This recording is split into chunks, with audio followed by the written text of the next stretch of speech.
250,000 miles on this Honda Pilot. Should you buy one of these? Let's find out. Let's get started.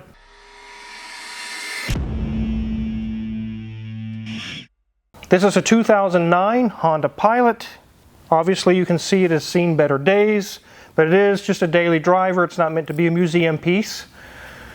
250,000 miles, and there's quite a lot broken on this vehicle.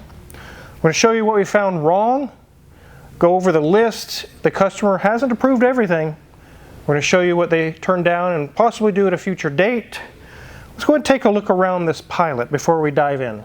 Headlamps on this Pilot are fogged out pretty bad. It's very common on the Pilots to have this in the paint on the hood and the roof. The clear coat has come off. It is peeling. It's actually pretty bad. You guys let me know in the comments, is this sun damage or is this poor painting on Honda's part? The rest of the car is not too bad with the paint. I remember when these came out, they were all over the road. I'm seeing less and less of them. They are getting up there in age. This one's in pretty good shape, but if you just walk around it, you would say it's really nice, except for the hood and the roof. Let's jump under the hood. Here's our Honda 3.5 V6. These are very reliable engines. These did have issues in the earlier years, 04, 5, 6 with transmissions. I'm not sure they're having that in 09. These engines do have a common issue, which is oil leaks from the valve covers. This one's no exception. Let's take a look, guys.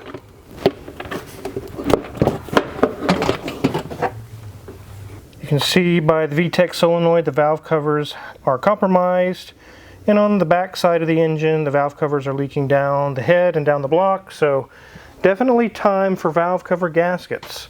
Not too bad of a job, but it's not a 10-minute job either. You can almost lay up here, Mrs. Wizard, and work on it. You really almost could. You have to kind of dig down a ways to actually get to the top of the engine. That's one of the downfalls of the Pilots, is the engine is set so low down in here that you have to really reach down to get to some of the things. They made the hood line, or roof line, whatever you want to call this, the hood line really high on it, but not too big of a deal. These are easily 300,000-400,000 mile engines. They're not like a Toyota where 500, 600, 800 or 1,000,000. I wouldn't expect that out of one of these, but easily 300,000 to 400,000 miles if they're maintained. Let's let Mrs. Wizard show you guys around the interior. They're going to lift this up and show you the other things that are wrong. So here we have it, ladies and gents, 250,695 miles, and they can go apparently 440 miles on that almost full tank of gas. Not a lot of miles on a full tank of gas, but this is a big car after all. We see lots of warning lights back there, and one that's not illuminated that the Wizard tells me is illuminated is the check engine light. We'll have to figure out what that is once we get this up in the air. But as we move back, we can see dash, good shape, it's all plastic, but it's in, not broken, it's not chipped away. Have a lovely little snack shelf, as my daughter likes to call these, so looking good in there. Have a nice recessed area here for that infotainment screen, keeps it out of the sun. Let's move down, we've got our HVAC and our radio controls, kind of has a nice kind of a blue kind of appearance on the radio controls there. As we move down a little further, we see we have our gear selector right here. We have a ponytail holder right here. And well, what every girl needs is, well, of course, yeah, a knife as well. So she's well protected. Also with their hand sanitizer. Lots of cords and cables right there. As we move back, keeping the glasses clean good. We got some lens wipes going on there. One thing I do truly love is these little, I know they're not important, they're just little notches, one on each side, but they keep it to where your cords can go out and they don't pinch them. Works nice. The center armrest is not broken. There's no elbow prints right there. And as we get to our seats, they have a very nice kind of a neoprene, very heavy, very structural seat cover on them to keep them protected. Not sure what's going on the underneath, but these look at least nice. And here we got that door card, gray, and more gray and some plastic thrown in as well. The only thing that is different is the door handle, which is a nice silver to make sure you can at least find it in that sea of gray. Back seat also has that seat cover on, and I like how you have zippers around that center section there to release the armrest as well. But you can also note that there is a 40-60 split, so you can put this in cargo mode or partial cargo mode also. One thing I do note is that the mirror is getting the same treatment as the hood in the background. Notice that we can kind of see that it's kind of, I'm almost looking like it's chipped away, but I couldn't couldn't imagine how. So obviously time and heat and sun have not been very nice through that mirror or the hood. Here we are at our steering wheel, and you'll see that the H has seen better days. Yes, the chrome paint has come off, and now we just have the kind of a yellow plastic on there. So, not sure what happened there, but hopefully they didn't slam the horn too many times. But little marks on the buttons, but everything is looking good. So enough of this interior talk. Let's get the code reader and see what codes this thing has. So this is my little Creator CRP 123. I jokingly call it the crap 123. But all jokes aside, it's not crap. I've had this thing for over 15 years, and it just keeps going and going. There's the link in the description below that takes us to our Amazon affiliates link. We have these for sale there. They're very, very good. It just won't die. It won't. But we see codes here. The catalyst system efficiency below threshold on bank 2. We have an evap leak, a large leak. Also a very small leak. And more catalyst system efficiency below threshold. So now we've checked the codes, we understand there's some catalytic converter issues and some evap issues. Let's get this thing in the air and see what else we find. So right below the radiator and the condenser, everything resides here. I don't see anything leaking, but we can see those pesky valve cover gaskets are really just leaking all down the sides of the engine block and just coating the transmission, coating the engine. It's really getting all over the place. Let's take a look at these wheels. Brand new brakes and rotors. We didn't put those on. Watch this boot, guys. As it comes around to you, you can see the big split. And there's dirt all in that joint. It's been slinging grease for a while all over the strut, so that CV shaft is no longer any good. Sway bar link is good. Strut is not blown. Strut is not blown here. New brakes and rotors on this side as well. Same situation with this boot. You can see it's split. We did fish out some of the grease out of there from the boot where it's torn, and it had sand and dirt all in it. That means the joint is compromised. Putting a new boot on it's not going to solve the fact that there's sand that's been who knows how long damaging the joint inside of there. So new CV shafts up front for sure. Sway bar link is good. And nothing loose there. So we have our oil leak going on from the valve cover gaskets, and now we found CV shafts are bad. It's not surprising with 250,000 miles, it's going to be time to fix a few things. Let's head on back towards the rear. It's missing its shaft, Mrs. Wizard. How unfortunate. The reason why is because this is a front-wheel drive version only. It does not have four-wheel drive or all-wheel drive.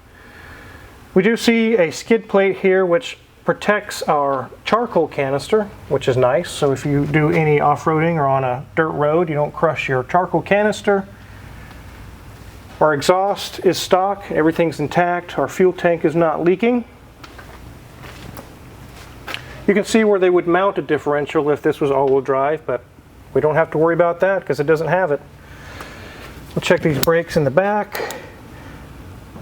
The rotors, they look decent, and it's got probably 60 or 50% left on the pads. These shocks are blown out. Look at that, guys. It's starting to leak right there. Yuck. Nothing loose there. Sway bar link is good. Brakes are same situation over here. Sway bar link is good, and this shock is just starting to blow out. You can see the oil right there.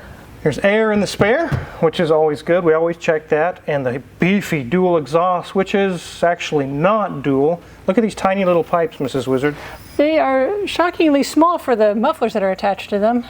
I guess it looks cool. Makes it have a sporty appearance. We do see a receiver hitch for some towing. Knowing that they had transmission trouble in the beginning years of these, I don't know if I would tow very heavy with one of these. Let's check the date codes on those tires. Here we see 52nd week of 2023, so they're only a couple years old. Tires look good.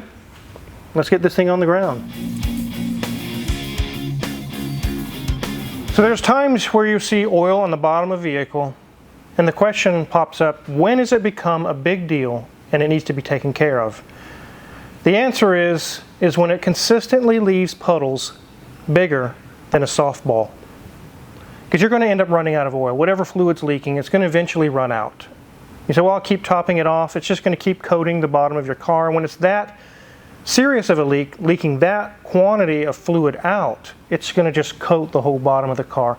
So if it's consistently leaving softball size or bigger puddles, it's time to get it fixed. If it's just a few drips or here or there and you can deal with that, you can probably go a little while longer. If you don't want to get the mess all over your driveway, or you want to keep track of it and see what's going on, all you have to do is get a piece of cardboard like this and put it underneath the vehicle.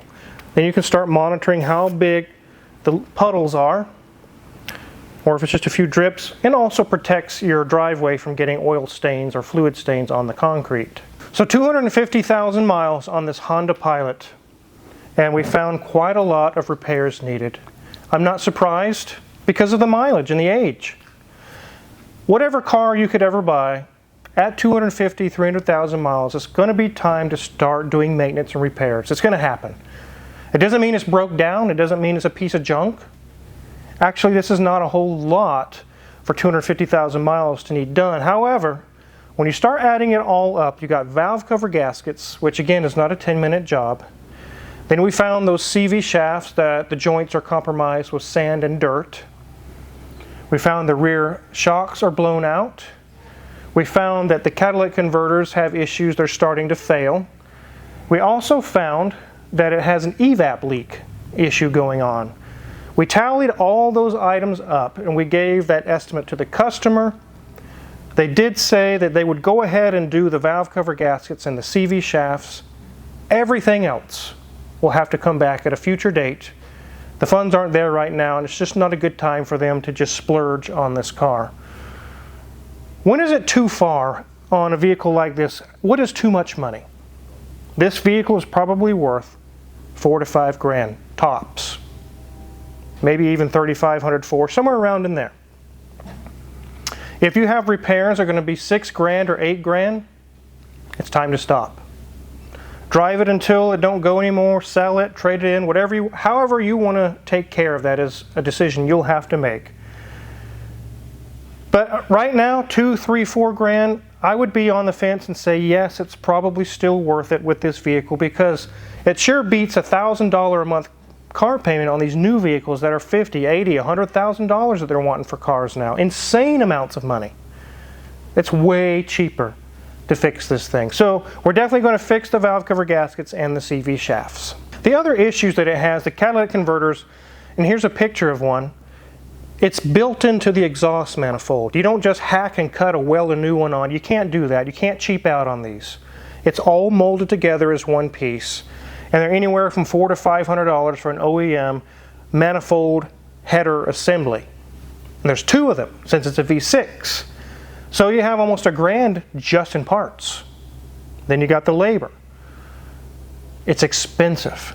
Very expensive. So that's what's going to take to make that catalytic converter code go away. The other evap issues is potentially a gas cap or some issue with a valve on the charcoal canister. The customer said, we don't need to go any further to dive into that. I'm not even going to fix that right now, so it doesn't even matter what it is. I'll get that at a later date. So we're not going to do the catalytic converter. We're not going to do the evap issue. They're going to have to live with a check engine light. The shocks in the back, we did also quote those and let them know they're just starting to leak. They said that also will have to wait to a future date. Just 2 items we get to fix this time around. We'll catch the rest on the next trip. So will it hurt the car if we just ignore the shocks, the evap, and the catalytic converter codes? No, it probably will drive just fine. Now in some states where they have emissions inspections, it could be illegal to drive your car with the check engine light on, and you can't just turn a blind eye to the catalytic converters. They will basically force you to fix them, or they won't allow you to register your vehicle. In Kansas, it's not one of those, it's not mandated. It is federal law to keep those systems going. There's nothing I can do in Kansas to do anything, and I really wouldn't be interested anyways. Is it legal to do it? No, probably not, but they don't have the money, so I can't do it. There's nothing I can do about that. It is their choice. It is their car. Shocks, they're leaking oil. They'll still work for quite a while longer, but definitely they now know they are blown out. And the evap system, It's not going to hurt anything. Again, that's an emissions government thing. But if it does go bad in a bad way, it can keep you from putting gas in your gas tank. If a valve closes and shuts and doesn't allow it to vent, you go to put gas in, it'll just keep clicking and clicking and clicking. That can happen. It can be very inconvenient. Luckily, it hasn't done that yet.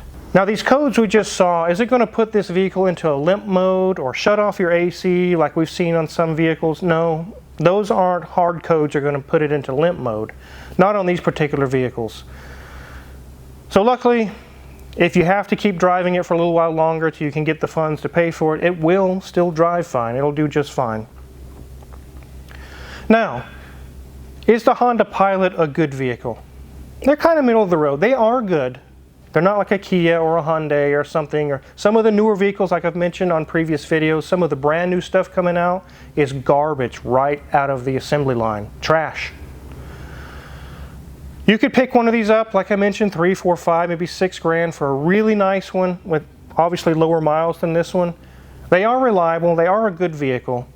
However, I'm still going to push towards a Toyota. Honda is a number 2. It is right below a Toyota in reliability.